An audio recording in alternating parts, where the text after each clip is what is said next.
ఓం నమో వెంకటేశాయ.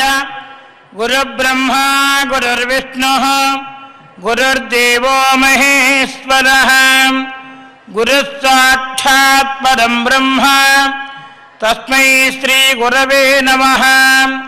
కళ్యాణాద్భుతగాత్రాయ కామితార్థప్రదాయినే శ్రీమద్వేంకటనివాసాయ శ్రీనివాసాయ మంగళం.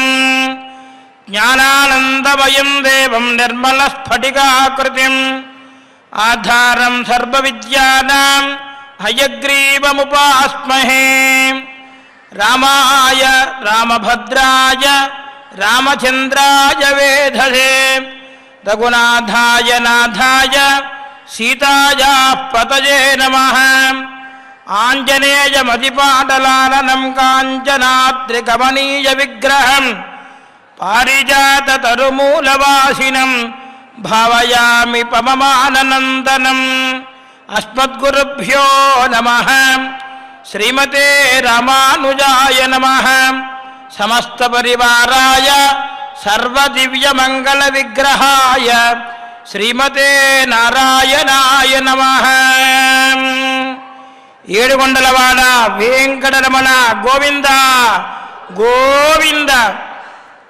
వందే బృందావనాశీనం ఇందిరానందమందిరం ఉపేంద్రం సాంద్రకారుణ్యం పరానందం పరాత్పరం. వందే బృందావనాశీనమిందిరానందమందిరం ఉపేంద్రం సాంద్రకారుణ్యం పరానందం పరాత్పరం. బ్రహ్మ విష్ణు మహేశాఖ్యాయస్యాం చాలోక సాధకాశ తమాదిదేవం చిద్రూపం విశుద్ధం పరమం భజే. అఖిలాండకోటి బ్రహ్మాండ నాయకుడు, ఆర్తత్రాణ పరాయణుడు, ఆది మధ్యాంతరహితుడు, నిర్గుణుడు, నిరామయుడు, నిరంజనుడు, నిర్వికల్పుడు అయిన శ్రీవేంకట ప్రభువుకి ప్రణమిల్లుతూ ప్రతినిత్యము కూడా శ్రీవారి అనుగ్రహం చేత అష్టాదశ మహాపురాణములలోని శ్రీ వ్యాస మహర్షి ప్రోక్తమైనటువంటి నారదీయ మహాపురాణంలోని విశేషములను మనం ప్రతినిత్యము కూడా స్వామివారి దయ వలన శ్రవణం చేస్తూ ఉన్నాం. అత్యంత భక్తియుక్తానాం నైవ శాస్త్రం నచక్రమ అన్నట్లుగా అత్యంతమైనటువంటి భక్తితోటి మనందరం కూడా ప్రవర్తింపజేయాలి అనేటువంటి తాదాత్మ్య భావంతో భగవంతునికి మనసా వాచ కర్మణ నీవు తప్ప నాకు వేరే దిక్కు లేదు అని చెప్పి మనం శరణాగతి చెయ్యాలి అని మనకి శాస్త్రం చెబుతోంది. కాబట్టి శరణాగతి చేసి ఆ పరంధాముణ్ణి ప్రార్థన చేసినట్లయితే మనలో ఉన్నటువంటి సమస్తమైనటువంటి పాపములన్నీ కూడా తొలగిపోయి శ్రీనివాసుని యొక్క అనుగ్రహం పరిపూర్ణంగా లభిస్తుందని భారతీయ సనాతన సంస్కృతిలో అందరికీ కూడా విశ్వాసం. అటువంటి విశ్వాసపూరితంగా రామాయణ భారత భాగవత మహాపురాణములను అష్టాదశ మహాపురాణములను కూడా మనం వాటిలో ఉన్నటువంటి సారాన్ని మనం సవిస్తారంగా ప్రతినిత్యము కూడా మనందరం కూడా చక్కగా శ్రవణం చేస్తున్నాం ఆ పరంధాముని యొక్క దయ వలన. అందువలన వారికి మరొక్కసారి శిరస్సు వంచి పాదాభివందనం చేయడం మన ధర్మం. కాబట్టి స్వామివారు ఎన్నో లీలలు చేస్తూ అనేక అవతారములు దాలుస్తూ భగవత్తత్వాన్ని మనందరికీ కూడా ప్రబోధిస్తూ ఉన్నారు. శ్రీ బృహన్నారదీయ పురాణంలో పూర్వభాగంలో ప్రథమ భాగంలో గంగా మాహాత్మ్యంలోని నవమోధ్యాయంలోని విశేషాలను నిన్నటి రోజు మనం గంగా గంగేతి యో నామ సకృతప్యుచ్యతే యదా తదైవ పాప నిర్ముక్తో బ్రహ్మలోకే మహీయతే అంటే ఒక్కసారైనా గంగా గంగా గంగా అని గంగా నామమును ఎవరైతే ఉచ్చరిస్తారో వారికి వెంటనే సకల విధముల నుండి పాపముల నుండి కూడా విముక్తుడై బ్రహ్మలోకానికి ప్రకాశిస్తాడు, బ్రహ్మలోకంలో ప్రకాశిస్తాడు అని చెప్పి నిన్నటి రోజు మనకి నవమోధ్యాయంలో విశేషాలు తెలుసుకున్నాం. శ్రీనివాసుని అనుగ్రహం చేత ఆ వ్యాస మహర్షి వారు తిరిగి మరొక వృత్తాంతాన్ని చెబుతూ ఉన్నారు. నారదుల వారు అడుగుతున్నారు, సనక మహర్షి చెబుతున్నాడు. ఏమిటయ్యా అంటే, నారద ఉవాచ విష్ణుపాదాగ్ర సంభూత యా గంగేత్యభిధీయతే తదుత్పత్తిం వద భ్రాతః అనుగ్రాహ్యోస్మి తే యది. వెంటనే సనక మహర్షి వారిని ప్రార్థన చేస్తూ నారద మహర్షి వారి తిరిగి మరలా ఈ ప్రకారంగా అడుగుతున్నారు. చాలా సంతోషమండి. ఆ బ్రహ్మదత్తులైనటువంటి బ్రాహ్మణోత్తముడు, మునిపత్ని అయినటువంటి బ్రాహ్మణి ఇరువురు కూడా ఆ పరంధామని యొక్క గంగా జల స్పర్శ చేత వారికి పూర్వజన్మ లభించి వెంటనే వారు పరమపదానికి చెందారని చెప్పి, ఆ తర్వాత ఆ మహారాజు గారు, సౌదాస మహారాజు గారు కూడా గంగాజల స్పర్శ చేత తన రూపాన్ని పొంది, అయ్యో నేను కూడా శ్రీనివాసుని యొక్క చరణములకు చేరలేకపోయాని అని చింతిస్తూ ఉంటే, అశరీరి వారి రూపంలో తిరిగి మరలా రాజా నీవు చేయవలసినటువంటి కర్మలు కొన్ని మిగిలిపోయి ఉన్నాయి, ఆ కర్మ పరిపక్వత అయిన వెంటనే తిరిగి మరలా నీవు నీ రాజ్యాన్ని చక్కగా పరిపాలన చేసిన తర్వాత విముక్తుడవుతావు అని చెప్పి పలికిన తర్వాత ఆనందించి వశిష్ఠ మహర్షి వారి వద్దకు వచ్చి సాష్టాంగ ప్రణిపాతం చేసి తన రాజ్యమునంతా కూడా యథాప్రకారంగా కన్నబిడ్డల వల్లే పరిపాలన చేస్తూ చక్కగా నిరంతరం కూడా భగవన్నామ సంకీర్తనం చేస్తూ భగవద్వైభవం గూర్చి 10 మందికి కూడా తెలియపరుస్తూ ఆ యొక్క మహానుభావుడైనటువంటి సౌదాస మహారాజు గారు కూడా అంత్యాన్ని, మోక్షాన్ని పొందాడు పరమాత్మ అనుగ్రహం చేత అని తమరు తెలియపరిచారు కదా. చాలా సంతోషం స్వామి. మరి విష్ణుపాదాగ్రముల నుండి పుట్టినటువంటి గంగ అని తమరు చెబుతున్నారు కదా, ఆ గంగాదేవి ఎక్కడ ఆవిర్భవించింది, దాని యొక్క పుణ్యతీర్థము యొక్క ఉత్పత్తి కూడా నాకు తిరిగి మరలా సవిస్తారంగా తెలియపరచండి అని చెప్పి అడుగుతూ ఉన్నారు నారదుల వారు. సనక ఉవాచ శృణు నారద వక్ష్యామి గంగోత్పత్తిం తవానఘా వదతాం శృణ్వతాం చైవ పుణ్యదాం పాపనాశినీం. ఆసీదింద్రాదిదేవానాం జనకః కశ్యపో మునిః దక్షాత్మజే తస్య భార్యే దితిశ్చాదదిదేవ చ. అతిథిః దేవమాతాస్తి దైత్యానాం జరణీదితిః. అదితిః దేవమాతాస్తి దైత్యానాం జరణీదితిః. తేతయోరాత్మజా విప్రా పరస్పర జయైషిణః. సదాసన్ పూర్వదేవాస్తు యతో దైత్యాః ప్రవర్తితాః. ఆదిదైత్యోదితేః పుత్రో హిరణ్యకశిపూర్బలీ. ప్రహ్లాదస్య పుత్రోభూత్ సుమహాన్ దైత్యహత్తమః. విరోచనస్య తస్య సుతః బభూవ ద్విజభక్తిమాన్. తస్య పుత్రోది తేజస్వీ బలిరాసీన్ ప్రతాపవాన్. స ఏవ వాహినీపాలో దైత్యానాం భవన్మునే. బలేన మహతా యుక్తః బుభుజే మేదినీమిమాం. విజిత్య వసుధాం సర్గాం స్వర్గం జేతం వనోదధే. శనక మహర్షి వారు ఈ ప్రకారంగా చెబుతున్నారు. నాయన ఓ పాపరహితుడా నారద, చెప్పువారులకు అంటే ఈ యొక్క గంగోత్పత్తి గురించి చెప్పేవారులకు, ఆ గంగా మాహాత్మ్యం గురించి వినేవారులకి ఇద్దరికీ కూడా పాపము వెంటనే నశిస్తుందయ్యా. పరమ పుణ్యమైనటువంటి గంగోత్పత్తి గురించి నీకు చెబుతున్నాను వినవయ్యా అంటూ ఈ ప్రకారంగా చెబుతున్నారు.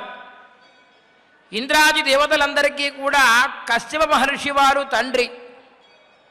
కశ్యప మహర్షి వారు ఇంద్రాది దేవతలందరికీ కూడా తండ్రి. ఆ కశ్యప మహామునికి అదితి దితి అయినటువంటి దక్ష ప్రజాపతి పుత్రులు ఇద్దరూ కూడా భార్యలుగా ఉండేవారు. దేవతలందరికీ కూడా తల్లి అదితి, దైత్యులందరికీ కూడా తల్లి దితి. వారికి అందువల్లనే వారికి పూర్వదేవులు అని పేరు వచ్చేది.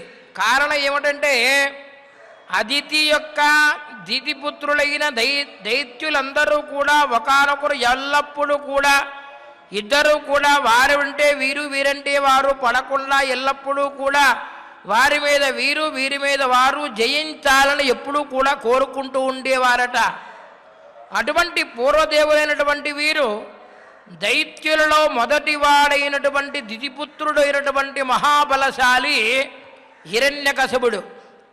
ఆ హిరణ్యకశిపుని యొక్క పుత్రుడే మహానుభావుడైనటువంటి ప్రాతస్మరణీయుడైనటువంటి పరమ భాగవతోత్తముడు ప్రహ్లాదుల వారు.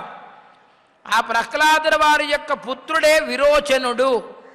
ఆ విరోచనుడు మహానుభావుడు. ప్రహ్లాదుని వలె తను కూడా బ్రాహ్మణ భక్తి కలిగి నిరంతరం కూడా భగవన్నామ సంకీర్తనం చేస్తూ అనేక రకమైనటువంటి యజ్ఞయాగాదులన్నీ కూడా దగ్గరుండి చేయిస్తూ ఉన్నటువంటి మహానుభావుడు ప్రహ్లాదుల వారి యొక్క సుపుత్రుడు ఈ విరోచనుడు. ఆ విరోచనుని యొక్క పుత్రుడు బలి. అతను బలి చక్రవర్తి. విరోచనుని యొక్క పుత్రుడు బలి చక్రవర్తి. అతను కూడా మహాపరాక్రమవంతుడు, తేజోవంతుడు, ప్రతాపవంతుడు.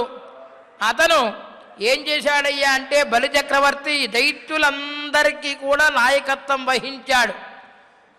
వహించి పరమ సంతోషంగా రాజ్యాన్నంతా కూడా తన సైన్యం చేత రాజ్యాన్నంతా కూడా చక్కగా పరిపాలన చేస్తూ ఈ భూమండలాన్నంతటినీ కూడా జయించి రాజ్య సుఖాన్ని అనుభవిస్తూ ఉన్నాడు ప్రహ్లాదుల వారి యొక్క మనుమడు అయినటువంటి బలి చక్రవర్తి. ఆయన యొక్క పరాక్రమం ఎలాగుందయ్యా అంటే సమస్తమైనటువంటి భూమండలములన్నీ కూడా జయించి ఆఖరికి స్వర్గమునకు కూడా వెళ్ళి అక్కడ ఇంద్రాది దేవతలందరినీ కూడా జయించి దానిని కూడా వశం చేసుకోవాలి అని చెప్పి సంకల్పం చేసుకున్నాడు. చేసుకుని గజాశ్చయస్తాయుధ కోటి లక్షా తావంత ఏవాస్పరధా మునీంద్ర గజే గజే పంచాశితి పదాతే కిం వర్ణ్యతే తస్య చమూర్వశిష్ట. ఈ బలి చక్రవర్తి గారి యొక్క సైన్యం చాలా శ్రేష్టమైనటువంటి సైన్యమట.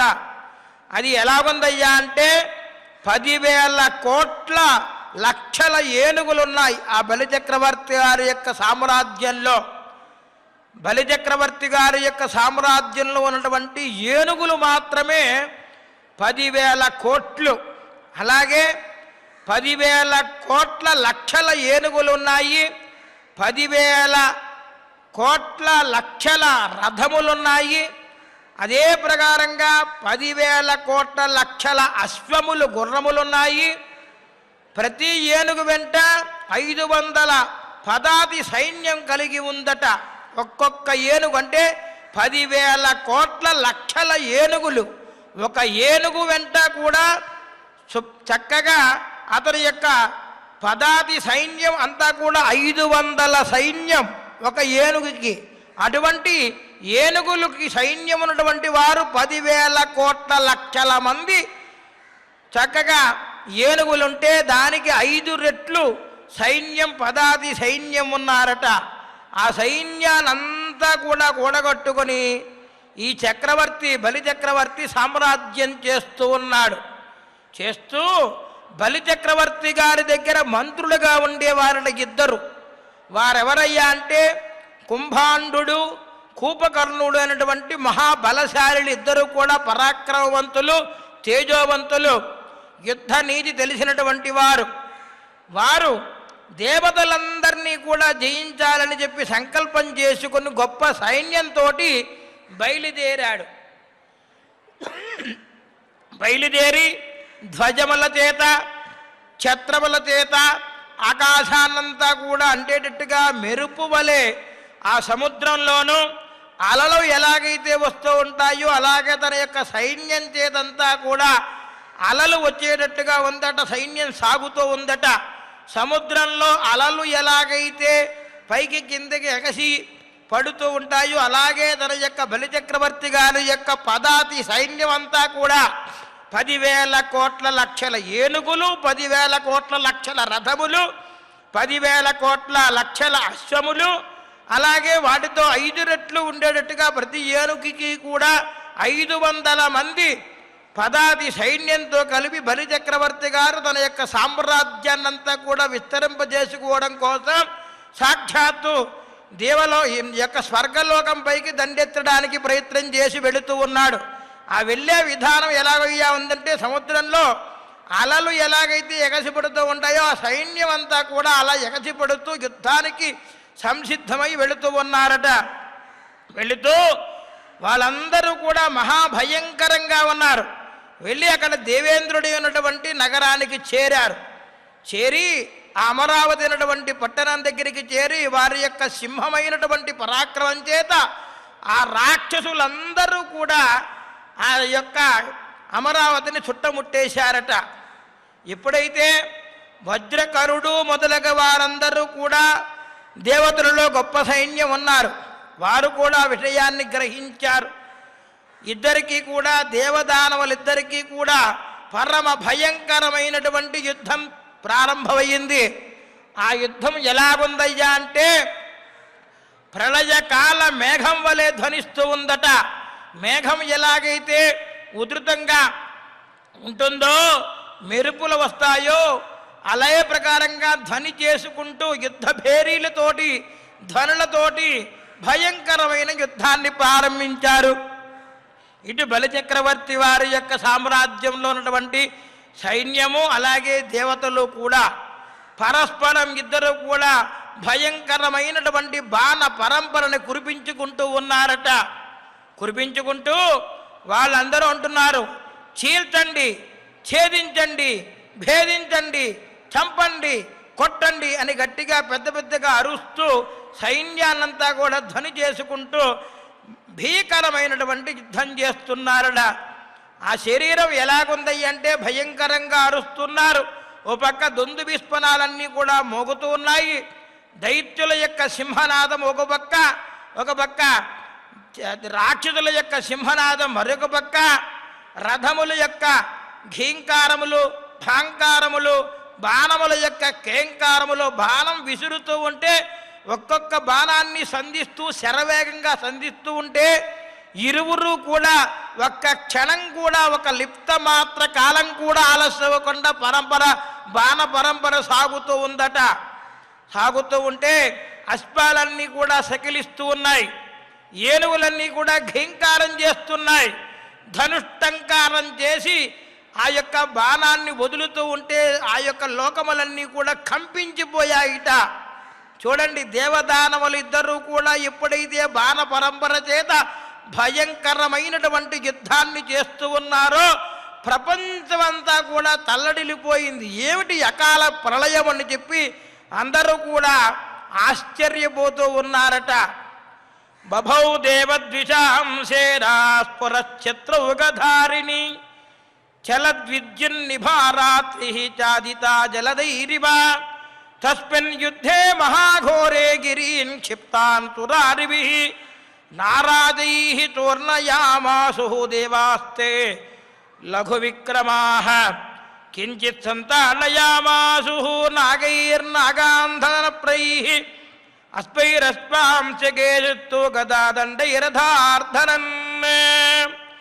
ఈ ప్రకాశిస్తూనటువంటి పరమ తేజోవంతమైనటువంటి యుద్ధం చేస్తూ ఆయుధాలన్నీ కూడా ధరించినటువంటి రాక్షస సైన్యం మెరుపు వలె, అచంచలమైనటువంటి మెరుపు వలె ప్రకాశిస్తూ మేఘముల చేత కప్పబడినటువంటి రాత్రి వలె శోభల్లించారట. వారు యుద్ధం చేస్తూ ఉంటే ఎలాగుంది, మేఘానంతా కూడా కప్పిపడిపోయి ఎలాగుందో అలాగంతా కూడా ఆ బాణ పరంపర చేత శబ్ద ధనుష్టంకార తీవ్రమైనటువంటి భీకర యుద్ధం చేస్తూ పరస్పరం చేస్తూ ఉంటే ఆ మెరుపులంతా కూడా మాయమైపోయాయా, రాత్రికాలం సంభవించిందా అన్నట్టుగా భయంకరంగా యుద్ధం చేస్తున్నారట.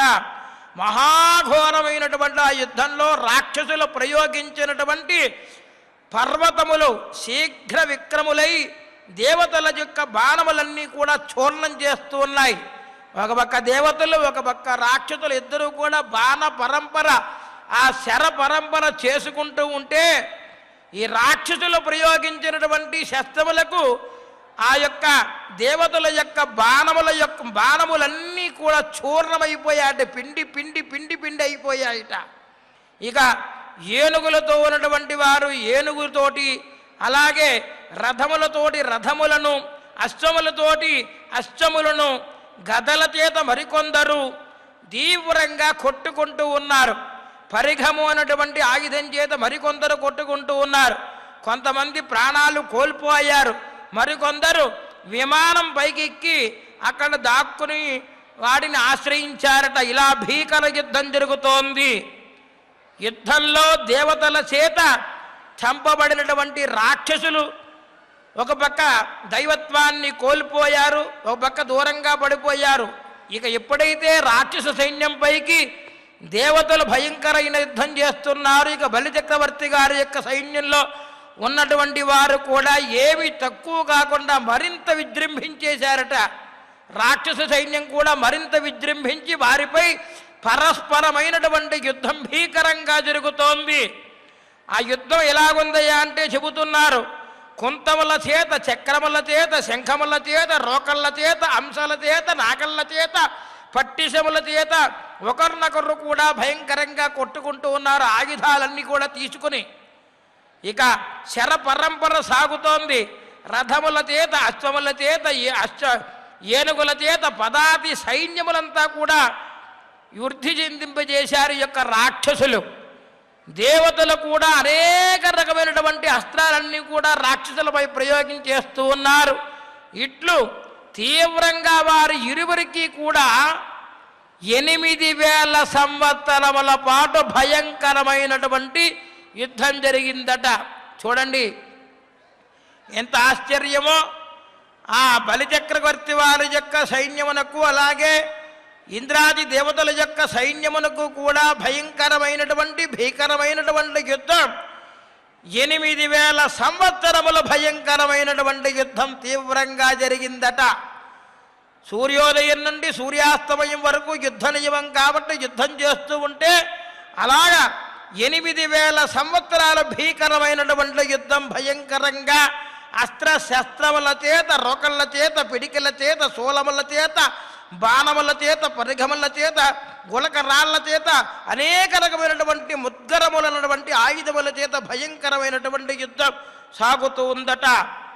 ఇలా సాగుతూ ఉంటే అదైత్య బలే వృద్ధే పరాభూత దివౌకసః సురలోకం పరిత్యజ్య సర్వే భీతాః ప్రతద్రువుః వరరూప పరిచ్ఛన్న విచేరుః అవనీతలే వైరోజని త్రిభువనం నారాయణ పరాయణః. తర్వాత ఈ రాక్షసులంతా కూడా భీకరమైనటువంటి యుద్ధాన్ని ఎప్పుడైతే తన యొక్క బాహుబలం చేత యుద్ధ నీతిని ప్రదర్శిస్తూ దేవతలపైకి యుద్ధం ప్రారంభించి విజృంభించేశారో దేవతలందరూ కూడా యుద్ధంలో పరాజయులైపోయారట, పారిపోతున్నారు.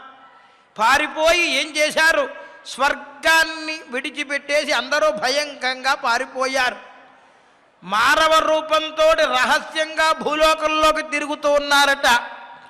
ఆ బలిచక్రవర్తి గారి యొక్క సైన్యము, బలిచక్రవర్తి వారు తీవ్రమైనటువంటి యుద్ధాన్ని ఎప్పుడైతే సంకల్పించి భీకరమైనటువంటి యుద్ధాన్ని చేసి అనేక ఆయుధ శస్త్రహస్త్రముల చేత ఎప్పుడైతే సంధించి వారందరినీ కూడా బెదరగొట్టేస్తూ ఉంటే చాలామంది పారిపోయి ఇక యుద్ధంలో ఓడిపోయినటువంటి దేవతలందరూ కూడా స్వర్గలోకాన్ని వదిలిపెట్టేసి దేవుడా, అది పరమేశ్వర, నీవే దిక్కు అంటూ పారిపోయి మానవలోకంలో రహస్యంగా దాక్కున్నారట. ఇక విరోచనుడి యొక్క పుత్రుడైనటువంటి బలిచక్రవర్తి గారు చక్కగా ఆ నారాయణ స్మరణ చేసుకుంటూ పరమ భాగవతోత్తముడుగా ఉన్నటువంటి ఆయన నిరంతరం నారాయణ నారాయణ నారాయణ నారాయణ అంటూ నారాయణ యొక్క నామస్మరణాన్ని చేస్తూ భక్తియుక్తపరుడయ్యి ప్రతినిత్యము కూడా భగవంతుడైనటువంటి ఆ శ్రీమన్నారాయణుని సేవిస్తూ మూడు లోకములు కూడా తిరుగులేనటువంటి ఐశ్వర్యం చేత మహాపరాక్రమవంతుడై, కాంతివంతుడై, బలము గలవాడై చక్కగా అనుభవిస్తున్నాడు రాజ్యాన్ని. ఈ ప్రకారంగా శ్రీ మహావిష్ణువుని ఎప్పుడైతే నిరంతరం స్మరణ చేస్తూ ఉన్నాడో, శ్రీ మహావిష్ణువుని శాంతింపజేయడం కోసం, ఆయన యొక్క అనుగ్రహం సంపాదించడం కోసం అశ్వమేధ యాగాన్ని కూడా చేశాడట ఆ యొక్క బలిచక్రవర్తి గారు. చేసి స్వర్గలోకంలో ఇంద్రత్వాన్ని పొందాడు. ఎప్పుడైతే దేవేంద్రాదులందరూ కూడా యుద్ధంలో పరాజితులై పారిపోయారో వెంటనే స్వర్గలోకాన్ని కైవసం చేసుకున్నాడు బలిచక్రవర్తి గారు.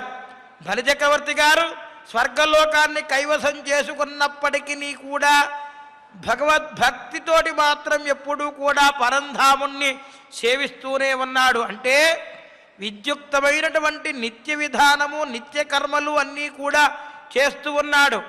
తన యొక్క పరాక్రమాన్ని, రాజ్యాన్ని విస్తరింపజేసుకోవడానికి మాత్రమే యుద్ధం చేశాడు తప్ప అది రాజనీతి, యుద్ధనీతి కనుక తన యొక్క సైన్యాన్ని పెంచుకోవడం కోసం పరాక్రమవంతుల యొక్క లక్షణములు ఏమిటయ్యా అంటే ఇతర రాజ్యములన్నీ కూడా జయించి ఉండాలి. కానీ తాను చేయవలసినటువంటి విధి విధానములు, నిత్యకృత్యములు, భగవద్ ఆరాధన, భగవత్ సంకల్పము, భగవత్ కైంకర్యములు, భగవద్గాథలను వినడం, భగవత్ శ్రవణములు చేయడం, 10 మందికి సహాయపడనటువంటిది మాత్రం ఎట్టి పరిస్థితులను మరచిపోకుండా ఆ యొక్క బలిచక్రవర్తి గారు చక్కగా దేవేంద్రుని వలె చక్కగా పరిపాలన చేస్తూ ఉన్నాడు.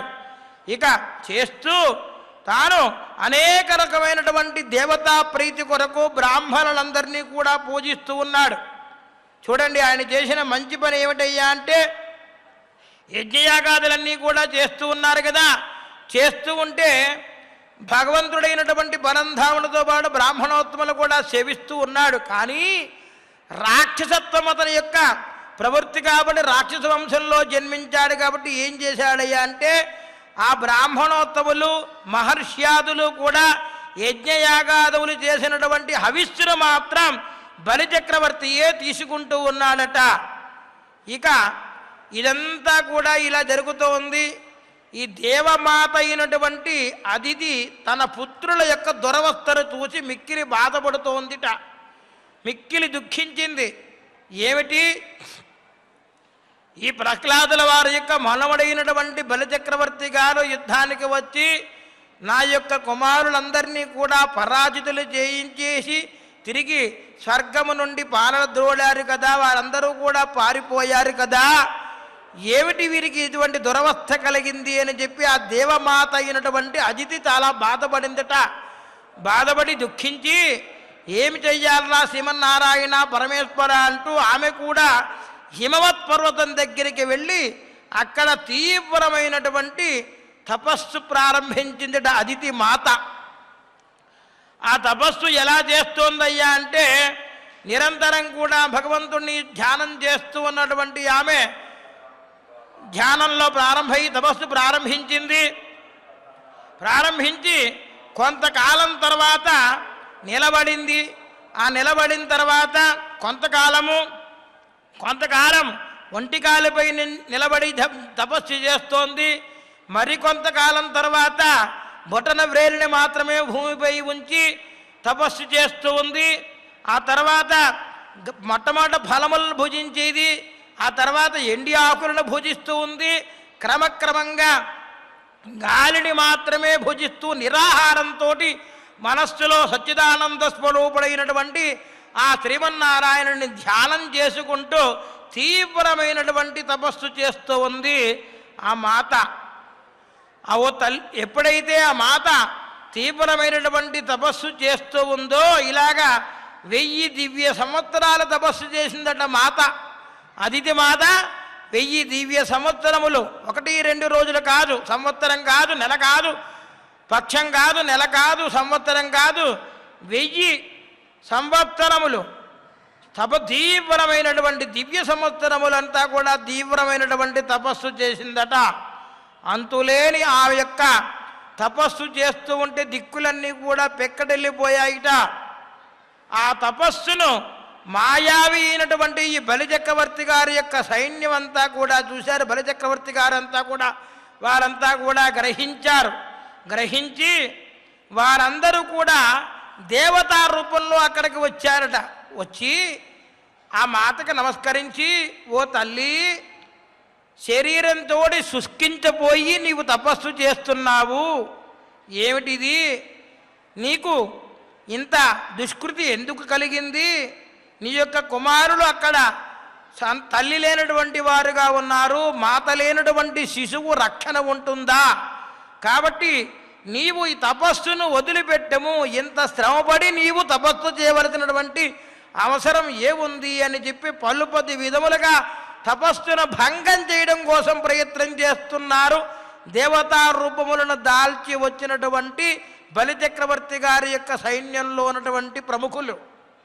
అయినప్పటికీ కూడా ఈ తల్లితోటి అంటున్నారు, ఆవులు ఉన్నాయి కదమ్మా, అలాగే పశువులు మొదలగినటువంటి వారు అవన్నీ కూడా ఉన్నాయి కదా, వృక్షములు అవన్నీ కూడా ఉన్నాయి కదా, అవన్నీ మాతృహీనములై చనిపోయిన వాటికి ఏమీ తెలియకపోవచ్చు, కానీ నీ పుత్రులకు అన్నీ కూడా తెలుసు, జ్ఞానమున్నది, పరాక్రమవంతులు, శక్తివంతులు, అటు తల్లి లేని వారుగా ఉన్నారు వారు. నీవు ఇక్కడికి వచ్చి ఇన్ని వేల సంవత్సరములు శుష్కించిపోయి తపస్సు చేయవలసినటువంటి అగత్యం నీకెందుకమ్మా అని చెప్పి ఆ తపస్సును భంగపెట్టడానికి ప్రయత్నం చేస్తూ ఉన్నారు.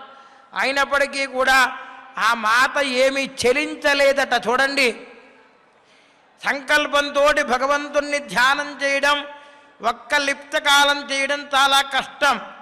ఎందుకంటే మన మానవ శరీరం కామ క్రోధ లోభ మోహ మతమాశ్చర్యములకు ఎప్పుడూ కూడా ఆ అరిషడ్వర్గములను ఇంద్రియములన్నీ కూడా జయించడానికి కష్టపడుతూ ఉంటాం.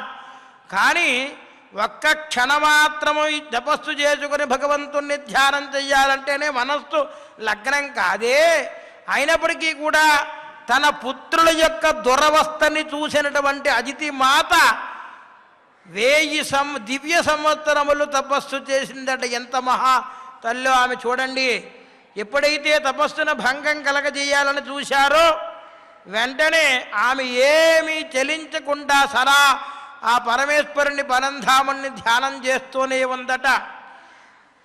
ఏవముక్తాస్తురాస్సర్వే హరిధ్యానపరాయణ నిరీక్ష్య క్రోధ సంయుక్తా హంతం చక్రుః మనోరథం కల్పాంతమేక నిర్ఘోషాః క్రోధ సంరక్తలోచనాః దంష్ట్రాగ్రైః అసృజన్ వక్నిం సోదహత్ కాననం క్షణాత్ శతయోజన విస్తీర్ణం నానాజీవ సమాకులం తేనైవ దగ్ధాదైతేయ ఏ ప్రదర్శయితం గతాః శైవావశిష్టా జననీ సురానామబ్దాచ్ఛదాదత్యుత సక్తచిత్త సంరక్షతా విష్ణుసుతరసేనేన దైవాంతకేన స్వజనానుకంపినా.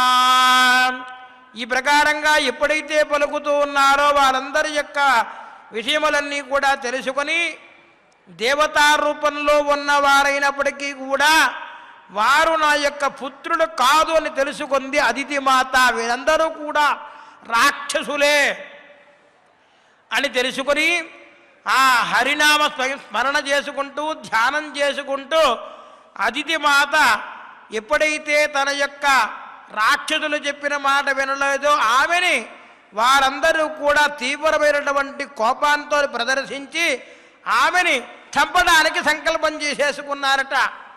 వారందరూ కూడా ఏమి చేశారు?